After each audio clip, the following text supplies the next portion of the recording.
Good morning, everybody. We're capping off the first 100-day week with our morning briefing. How does everybody feel? You like the morning briefings? Okay, we do too. That's why we're doing them. It's good to see all of you. I brought a friend out here today who is happy to take your questions, but first, some remarks. At 11 o'clock, President Trump will participate in a National Day of Prayer event where he will invite Americans of all faiths across the country to join him in asking for God's continued blessings over our great country.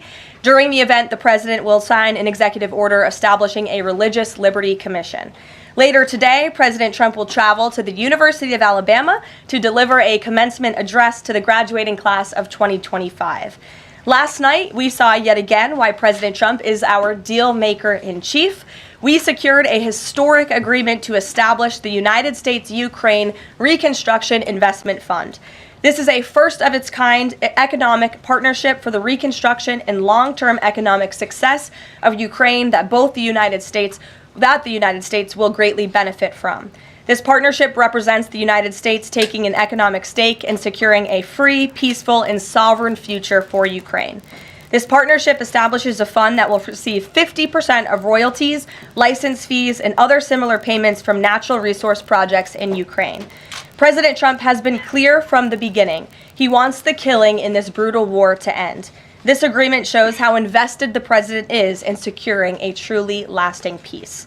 To mark President Trump's triumphant first 100 days in office, we've detailed all week how President Trump has been hard at work delivering on the promises he made to the American people. And yesterday, the president once again showcased why he is the most transparent and accessible president in American history when he held his fourth open press cabinet meeting.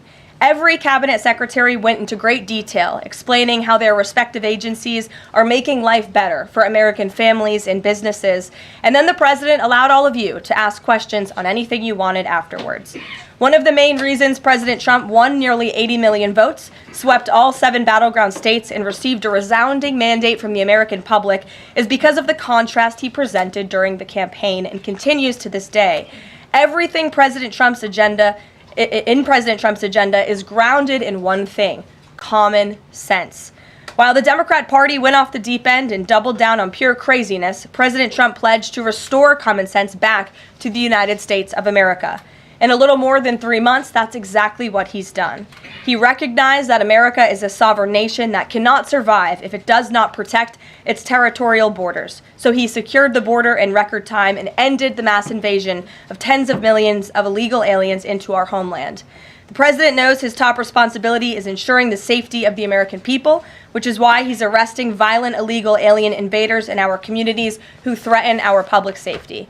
And it's unacceptable to President Trump to allow rampant waste, fraud, and abuse of Americans' precious tax dollars, which is why the president championed a historic DOGE effort that saved nearly $200 billion already. President Trump knows America is blessed with an abundance of liquid gold below our feet in the form of fossil fuels. So he ended Joe Biden's reckless war on American energy and is restoring American energy dominance to lower costs and strengthen our national security. President Trump believes Americans should be free to drive whatever car they want, so he ended Joe Biden's disastrous EV mandate and promoted true consumer choice. President Trump stood up for the Constitution's promise of colorblind equality before the law, so he terminated radical DEI preferencing and federal contracting and directed federal agencies to relentlessly combat private sector discrimination. DEI seeks to divide and pit Americans against each other based on immutable characteristics. President Trump put an end to it. In President Trump's America, individual dignity, hard work, and excellence are the only things that will determine if you get ahead. President Trump is a proud free speech champion, which is why he ended Joe Biden's trampling of free speech rights and the federal government's censorship of American speech on online platforms. The president believes college students have a right to speak their minds and go to school safely. Again, common sense. So he took bold action to protect Jewish American students from harassment by pro-Hamas radicals on their campuses. And President Trump knows that America's children are our future, and he'll never stop fighting for them. That's why he ended the radical, un-American indoctrination of children by eliminating support for divisive, radical gender ideology and equity ideology, and why the president protected parents' fundamental rights. And lastly, the president believes in fundamental biology. Isn't that something? which is why he made it the official policy of the United States government that there are only two sexes, male and female. And because men and women are biologically different, President Trump ended the unfair, demeaning practice of forcing women to compete against men in sports and having their private spaces invaded. When President Trump promised a complete restoration of America and the revolution of common sense, he meant it. And over the next 100 days, get ready for historic trade deals, budget deals, and peace deals. For more on President Trump's common sense revolution, I will turn it over to our White House Deputy Chief of Staff for Policy, Stephen Miller. Stephen, thanks for coming in today. Thank you, Caroline. Great to be up here with you, and great to see so many familiar faces I've had a chance to get to know over a number of years as we gather this morning to continue our celebration of President Trump's unprecedented and historic first 100 days in office, what are without doubt the greatest 100 days to begin any American presidency in the history of this nation. This week you've heard about the historic actions President Trump has taken to secure our homeland, to secure our sovereignty, to secure our economy and our supply chains and our industrial base. Today you're also going to hear from me about what President Trump has done to secure our values, our culture, and our way of life from the unwavering assault from the radical left and the communists and the Democrat Party. One of the most significant crises that President Trump inherited upon taking office was the wave of racial discrimination, so-called diversity, equity, and inclusion policies that have taken over both public sector and private sector entities all across the United States of America. Perhaps the most dramatic example of this is that our air traffic controllers were being hired and promoted based on race and gender, not their ability to conduct our nation's air traffic. I would estimate that probably 90% of Americans would agree with the statement that airline safety should be based on your ability to keep, airline safety jobs should be based on your ability to keep planes landing and taking off and flying safely, not on what demographic box you check. President Trump has ended across the entire federal government all hiring, recruiting, retention, promotion, and training based on race and sex. This includes in our law enforcement agencies. So again, when we took office, even in sensitive law enforcement, national security, and intelligence agencies, we were hiring individuals not on their ability to carry a weapon, not on their ability to keep Americans safe, not on their ability to conduct sensitive intelligence operations, but based upon race and sex. And obviously, that is unacceptable. It's going to be merit-based across the whole federal government. But this wasn't just the federal government. This was the private sector, and this was also, of course, our entire university and education system. So President Trump's Department of Justice, working with other departments and agencies, have made clear that this administration is going to fully enforce Title VI, Title VII, and Title IX of our Federal Civil Rights Code. Discrimination based on race and sex is prohibited by law, and this administration will vigorously enforce that. And companies, small or large, that violate plain text of federal statutes will face appropriate financial and other penalties. This administration is not going to let our society devolve into communist, woke, DEI strangulation. We are going to have a system of merit, which is not just a social and cultural issue, it's an economic issue. When you hire, retain, and recruit based on merit, as President Trump has directed, you advance innovation, you advance growth, you advance investment, you advance job creation, you create the best and safest product for all Americans. When a citizen goes to, say, a hospital in a medical emergency, they don't care what race or sex their doctor or their nurse is. They want the best treatment they can get in that emergency. When they're flying a plane or when they're on an aircraft, they want that pilot to be the best pilot, the safest pilot, not caring what that pilot's race or sex is. This applies across the whole government. In particular, looking at our university system, this administration has opened investigations into universities across the country for violating, and we talk a lot about Supreme Court rulings, universities across this country are in plain and direct violation of the Supreme Court's ruling that affirmative action as in racial quotas and set-asides, are illegal. Students must be admitted to universities on a color-blind basis. But we have demonstrated through clear evidence that our university system, including our medical schools, and perhaps particularly our medical schools, are engaging in race-based discrimination, racial set-asides, racial quota schemes, and other efforts to evade the Supreme Court's ruling, and again, the plain text of federal statute. So universities are on notice, and universities are already facing the financial consequences of their noncompliance with federal law. The clearest example that we're all familiar with, of course, being Harvard, which is engaged in repeat, systemic, and sustained violations of federal civil rights law. Another area of civil rights law that we talk about a lot, of course, is Title IX, sex-based discrimination. And this administration ended the Biden administration's policy and the Democrat Party's policy of allowing men into women's sports, men into women's spaces. We are using every single legal and financial tool we have at President Trump's direction to make it clear that schools and universities are and will lose federal funds, as you've seen in Maine, if you allow men to invade women's sports and women's spaces. And this applies to our whole K-12 system. The Department of Justice is also coordinating with state and local law enforcement to fight child abuse in our school systems. It is child abuse to change a child's gender, particularly if you do not inform the parents. In other words, if a 5-year-old or a 6-year-old goes to school, or a 7-year-old goes to school, and the teacher tries to turn the boy into a girl or the girl into a boy, that is child abuse. And this administration is treating that as child abuse. And it is a gross violation of parental rights. This also includes the administration's message to our hospital systems that they cannot and will not be allowed to use taxpayer dollars to perform chemical castrations and sexual mutilations of children. Castration surgeries, castration drugs, sterilization treatments of children are barbaric. They violate all sound medical ethics. They are completely unwarranted. They harm children for life, irreversibly. It is child torture. It is child abuse. It is medical malpractice.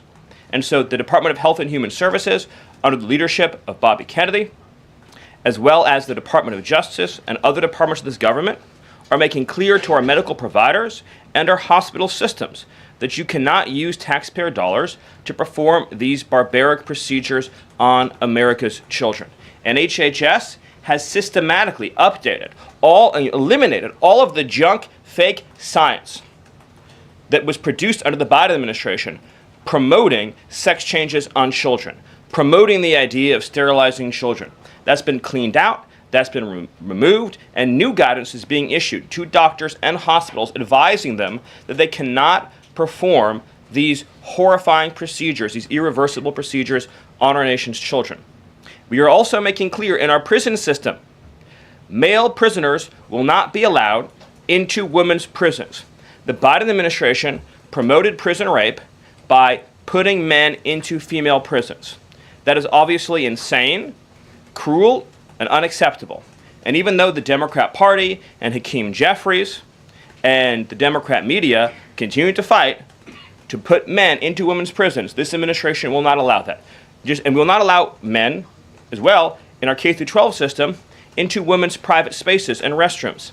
We have seen horrifying example after example of young girls being sexually assaulted because school districts have allowed men into women's and girls' private spaces. This administration, President Trump, is at the forefront of protecting women and protecting girls. And nowhere is that clearer than when we are talking about fighting radical gender ideology. This administration is also fighting to get critical race theory out of our school districts. Children will be taught to love America. Children will be taught to be patriots. Children will be taught civic values for schools that want federal taxpayer funding. So as we close the Department of Education and we provide funding to states, we are going to make sure that these funds are not being used to promote communist ideology. For any nation to be successful, it cannot teach its children to hate themselves and to hate their country. So these are a few of the areas in which President Trump has fought the cancerous, communist, woke culture that was destroying this country, where we were led to believe that men were women, that women were men, that racial discrimination was good, that merit was bad, and that safety and physical security mattered less than the feelings of liberal ideologues. The president has also fought to return the Department of Justice to its core mission of protecting public safety and locking up violent criminals, instead of using the Department of Justice to target conservatives, to target Christians, to target people of faith. The last administration cruelly and shamefully used the power of the Justice Department to go after law-abiding Americans, in particular Trump supporters, conservatives, and Christians. That persecution has ended. The Department of Justice and the FBI are back in the business of going after bad guys, of going after gangs, of going after criminals, and keeping Americans safe. Let me just conclude before taking questions by noting that when you look at the sweep of the first 100 days, every single crisis that has afflicted America for years, sometimes decades, sometimes generations, this president has fought head on. He has taken on every entrenched power structure and system all across this government, this swamp, this town. That includes, of course, the DOGE efforts to slash corrupt, wasteful government spending, graft, and corruption, and to stop billions of taxpayer dollars from going to radical left NGOs. These are left-wing nonprofits that are used to advance illegal immigration, to advance open borders, to advance gender ideology, and to advance all of this insanity that has been turning our country in the wrong direction for so many years.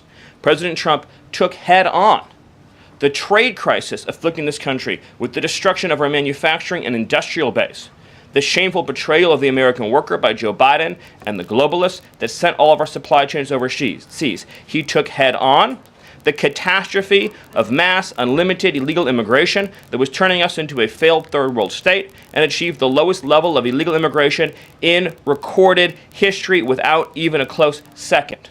He took on the economic crisis afflicting this country by reopening American energy, by defeating inflation, by lowering gas prices, by ending the onslaught and reversing the onslaught of federal regulation, by reopening coal, shale, oil, natural gas, and fighting now for the largest tax cut and reform, and the largest deregulation reform, and the largest energy reform in American history. These are just some of the things that have ushered in the new golden age, along with his fight to restore the peace that we had for 4 years under the previous administration before Joe Biden sunk this planet into bloodshed and war in the Middle East, in Europe, and rising tensions in Asia. President Trump, in every area of conflict around the globe, has been fighting to restore peace, security, stability, harmony. So he inherited an economic catastrophe, a border catastrophe, a public safety catastrophe, and a cultural catastrophe. And in every case, he has reversed those catastrophes and brought America into the new golden age. So I thank you for your time, and I look forward to any questions you have. Awesome. Thank you, Stephen. And as always, we'll start with our new media seat today. Chris Bedford from the Blaze Media. Why don't you kick us off? Thank you very much. Stephen, what is the end goal of the China tariffs right now? Is the idea to open up the Chinese markets through a deal to a better market for exporting American goods to China, or is it a reconfiguration of global trade in a way that isolates China from free countries? Go. So China is a unique situation. Obviously, the president has talked at length about what happened to us economically since China's entrance into the World Trade Organization, and the trillions and trillions of dollars of trade deficits that we've racked up with China over the period of that time, and what that's meant for our national security, what that's meant for our economic security, what that's meant for our supply chains.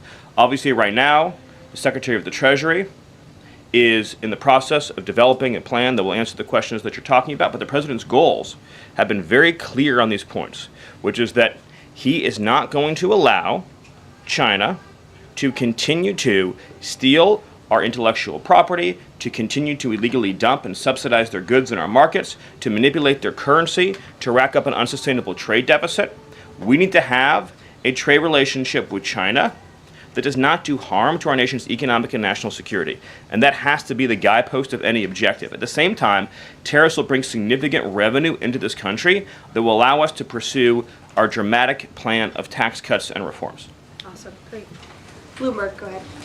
Hi.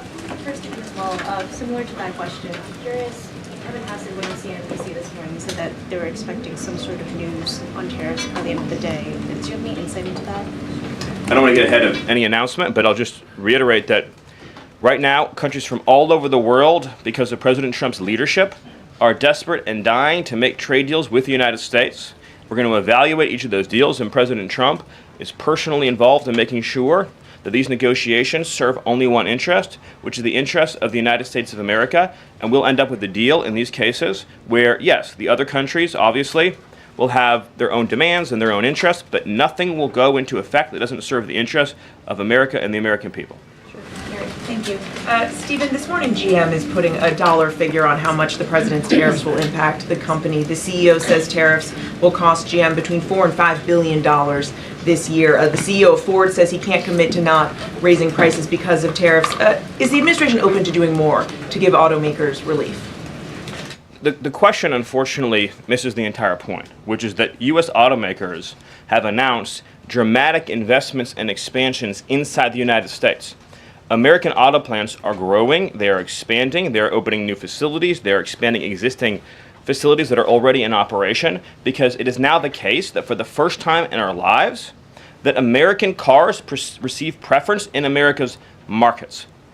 The U.S. auto industry used to control the entire world. I believe the number during the heyday was that 70% of all cars in the world were made in Michigan. And now, of course, we've become a tiny fraction of the global market. And the reason for that is because the United States opened its markets to every single foreign cheater and every single foreign nation that subsidized its goods on the face of the earth, and their markets have been closed to ours. Japan closed their market to our cars, the entire EU closed their market to our cars, South Korea closed their market to our cars. All of the countries I just mentioned have tens of billions of dollars of annual trade deficits in automobiles with the United States. These are supposedly pure nations, nations that have at least a somewhat equivalent per capita GDP. So it is impossible under the terms of fair trade, if you have two nations with similar per capita GDP, to have such uneven trade flows in automobiles. What the president has done with his car tariff, we have the most desirable market in the world, is if you want to sell cars tariff-free, tax-free to our market, your plant has to operate in the United States. The only alternative to that is to have no U.S. automobile industry whatsoever, which is where this was headed, to be clear. If we stayed on this current path, within a few years, there would have been no U.S. automobile industry. And what little was left of it would have been in Mexico. Because U.S. auto companies have steadily been shifting their supply chains to Mexico, where they believe it is cheaper to make their products. In reality, it'll be cheaper to make them here because there'll be no tariff for anything made in the United States, and we'll have the cheapest energy and the best regulatory environment in the face of the earth. But in the meantime, while manufacturing ramps up, American consumers may pay more. Do you agree? Not on cars they won't, because again, there's now a massive economic incentive for automobile producers to expand production in the United States, and whatever they make here, there will be no tariff. We'll go to the back row. Go ahead. Thank you, Caroline. Today, the U.S. Chamber of Commerce released a letter to the Trump administration asking for small business tariff relief. They say that's necessary because in order to save small businesses and to stave off a recession.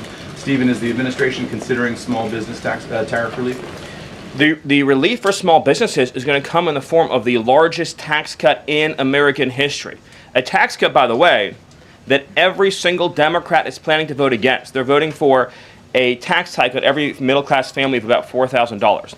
The president has made clear that there will be a 100% expensing for investment in the United States.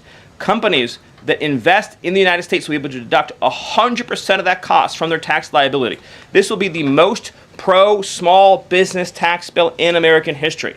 And at the same time, this is what you have to understand about the plan, is as they're able to do that, as they're able to reshore those supply chains, that also means they'll pay no tariff. So you'll have the lowest tax environment and there'll be no tariff because their production and supply chains will be in the United States. So that's a no on tariff relief for small businesses in the short term? It's a yes on tax relief for small businesses. And again, you only pay the tariff for products that are made outside the United States. Edward. Yeah, thanks.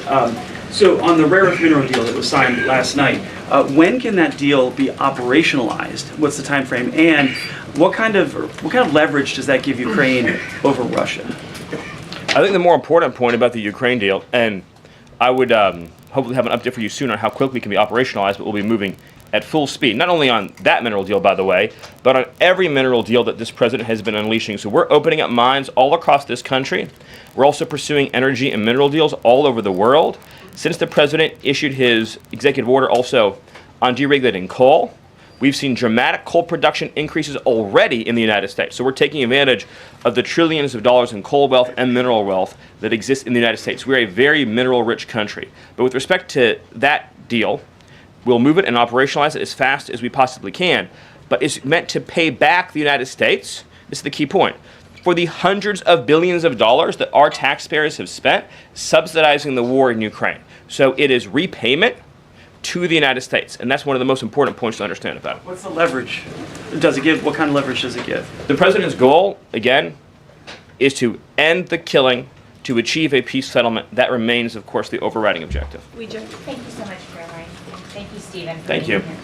This administration has stressed the need for price transparency for things like healthcare bills and concert tickets. So why is it a political and hostile act for Amazon to display price transparency on consumer goods? Well, I think it's the wrong way of looking at it, which is why would, first of all, that proposal is gone now. But why would Amazon, of all the different things that go into a theoretical price input, right? For example, does Amazon list the cost of California's regulations on everything made in California? Anything you make in California, you have a massive price increase because of the healthcare regulations that are unworkable in that state, because of the labor regulations that are unworkable in that state, because of the subsidies that go to illegal aliens in that state, because of all the bureaucracy. So anything being produced in California has a massive built-in price hike. So why wouldn't Amazon have a list saying if you purchase it in California instead of in Alabama, this is the premium that you pay? That you pay. This was a clear attempt by whoever proposed it originally, I don't know, because Amazon says they were never going to do it, to try to undermine our trade negotiations with China. I'll make another important point on this, which is that there's been many complaints about the fact that there are a lot of products that are sold on Amazon that are actually ripoffs of American products that are then stolen by China, and then they take our IP and they put them into products to try to undersell our manufacturer. So to the extent that we are engaged in labeling issues on Amazon, I would say that would be the most significant one to fix, is making sure we're not undercutting American consumers. And then one on Abrego Garcia, please. The administration is reportedly inquiring about his return. Is that to check a box for compliance, or does President Trump want him back on U.S. soil, or both? So, as Secretary Rubio said yesterday in the cabinet meeting, this administration is not going to publicly discuss the inside details of our foreign policy and negotiations with a foreign country. And in particular, we are not going to allow a district court judge to try to become the Secretary of State. Secretary Rubio is the one who, under his leadership and direction at the State Department, is managing the day-to-day relationship with El Salvador. Let's just take a moment, number one, to express our gratitude to El Salvador for agreeing to take some of the most dangerous terrorists off of America's streets and to put them into a safe environment where they cannot continue to engage in acts of terrorism or coordination with the Maduro regime. You may have seen recently an FBI assessment that was unclassified that said that the Maduro regime is using and planning to use Trinidad terrorists to carry out assassination plots on American soil. Now, very few in this room covered that. I'll let you all ask yourselves why you didn't cover it and why your editors didn't assign that story to you. Something I think you should think about on your own. But this is a earth-shattering piece of news. The Biden administration imported the terrorist army that our own FBI assesses is planning assassination strikes on American soil against critics of the Maduro regime. Those are the terrorists that President Trump is finding and apprehending that our Democrat judges and Democrat activists are trying to keep on U.S. soil. Trinidad has the same legal status as Al-Qaeda and ISIS. MS-13 has the same legal status as Al-Qaeda and ISIS. These are foreign terrorists operating on our soil. And our gratitude to El Salvador for agreeing to take custody of these terrorists is immense. With respect to the case that you mentioned, there's now even been more evidence that has been made public of this person's violent, repeated threats and assaults against his spouse. Someone who had repeated, documented human trafficking and human smuggling offenses.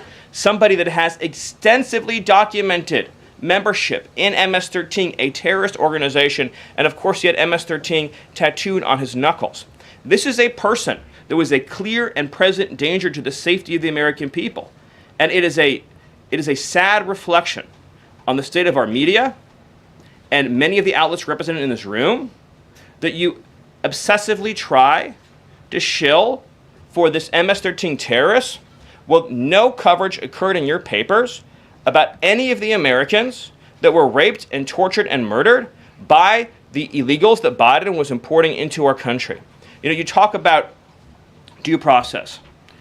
The Biden administration made the decision to give extensive due process to 2 trained Nicaragua terrorists that were apprehended at the border just a couple years ago. They were 2 gentlemen. They were from Venezuela. They were members of trained Nicaragua. The Biden administration Border Patrol apprehended them and made the decision to provide them with extensive due process, put them onto a program known as supervised release, and put them on ankle monitors so that they could go through a lengthy legal judicial determination as to whether these legal aliens who had just set foot on U.S. soil might want to live in the United States for the rest of their lives. What was the result of that decision? What was the result of that choice that was made? Those 2 men kidnapped a young girl named Jocelyn Ungary from her family. They beat her, they sexually assaulted her, they tortured her, they stripped her, they murdered her, and they dumped her body. That is what the Biden administration's policy was. Most of your papers never covered her story when it happened. To the extent that you covered it at all, it was because President Trump forced you to cover it by highlighting it repeatedly over and over again. He had to shame you into covering it. And each and every one of you that sides over and over again with these MS-13 terrorists, to the extent that you have the financial means to do so, you all choose to live in condos or homes or houses as far away from these kinds of gangbangers as you possibly can. If I offered any one of you a rent-free home with no taxes to pay in any of these gang neighborhoods, and I said your neighbors are MS-13 terrorists or Mexican mafia or Sinaloa cartel or trained Nicaragua, I couldn't pay you to live there. But yet you, with your coverage, are trying to force innocent Americans to have these people as their neighbors, and that one day their daughter may be abducted from their home and raped and murdered. So you're not going to get an ounce of sympathy from this administration or President Trump for the terrorists who've invaded our homes and our country. Awesome. Thank you. Peter, we'll take a couple more questions. A couple questions on DOGE, of course, because that's the topic that you're here to speak about. But I want to ask you one other question about the topic of prices. We heard from the president on this just yesterday, right now, on prices and the risk that there could be some short-term, as he said, shortages. He was referring specifically to dolls. What do you tell Americans right now, Stephen, who say they can't afford to, in the president's words, be patient? Americans who voted for President Trump on his promise that he would lower prices across the board on day one.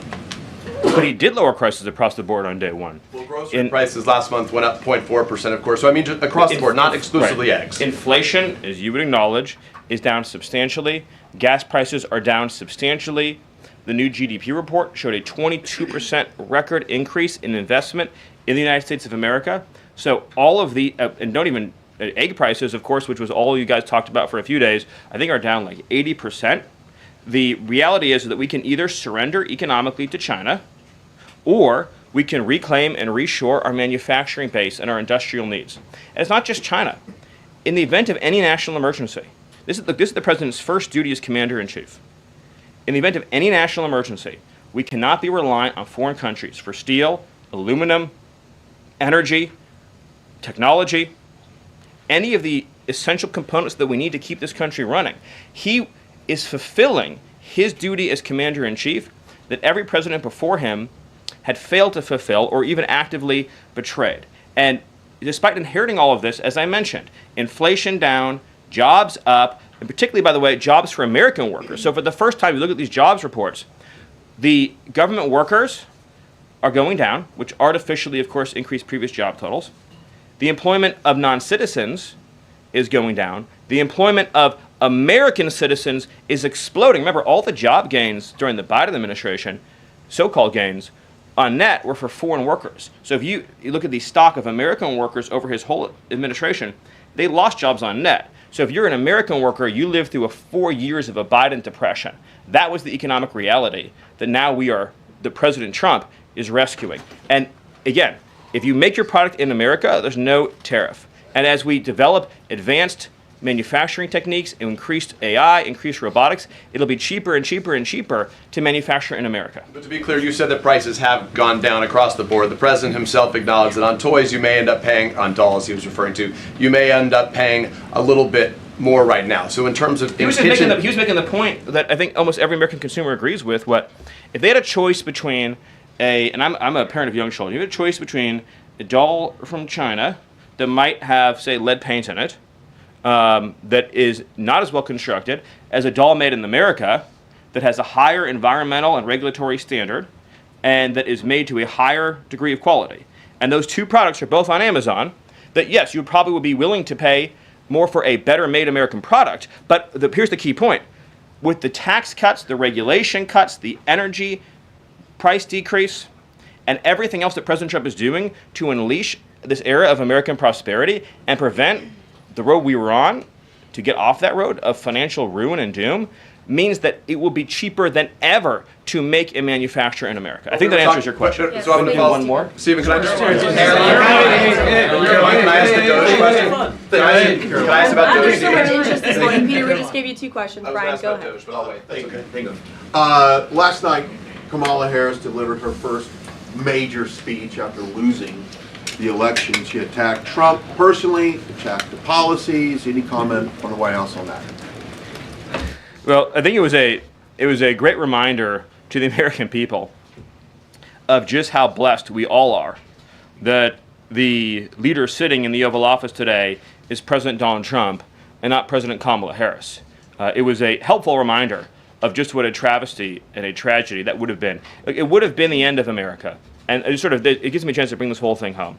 If we continued on this road of radical regulation, choking off American energy, sending our supply chains to foreign countries, taxing our economy to death, pushing this cancerous woke ideology on our children, ending merit, ending scientific innovation, ending public safety, allowing, everyone goes to the stores these days, everything's locked up, criminals roam free, law-abiding citizens under the previous administration were punished while gangbangers were given red carpet treatment. Democrats, of course, are still giving gangbangers red carpet treatment. And then the border invasion. If those policies had continued, it would have been the end of the American Republic. And the only thing Americans want to hear from Kamala Harris is an apology for joining Joe Biden, and remember, she was the border czar, joining Joe Biden in aiding and abetting the invasion of our country. And we're never going to stop talking about this, because what they did to this country is unforgivable. It is an eternal stain on the Democrat Party. Every day we read another story. Every day we arrest another alien they let into this country who raped a child, who beat a woman within an inch of her life, who murdered a mom, who murdered a dad, who trafficked drugs into this country, who trafficked fentanyl into this country, who are responsible for dead and slaughtered Americans. And I don't know what's broken in the Washington press corps, that none of that moves them emotionally. The only thing that gets them exercised is, do we need to have more trials for terrorist supporters? Do we need to have more trials for gangbangers? Do we need to have more trials for illegal alien invaders? Even though Congress and the Constitution clearly say that you can expel invaders and illegal aliens quickly, efficiently, and properly. This president has literally saved America, and I could not be prouder. I could not be prouder, as I know Caroline feels the same way, to come every single day to this building where we have a leader sitting in office whose first, last, and every thought is the safety, prosperity, security, and sovereignty of the citizens. That's an important word, people. Citizens of this republic. Thank you all. Thank you, Stephen. Thank you for your time. Thank you, everyone. And just to add on the Kamala Harris point, I think I speak for everyone at the White House. We encourage Kamala Harris to continue going out and do speaking engagements. You'll hear from the president at 11 o'clock. See you guys later. A report, the president's planning to fire Mike Waltz. You guys have a response? Why haven't you nominated a single judge?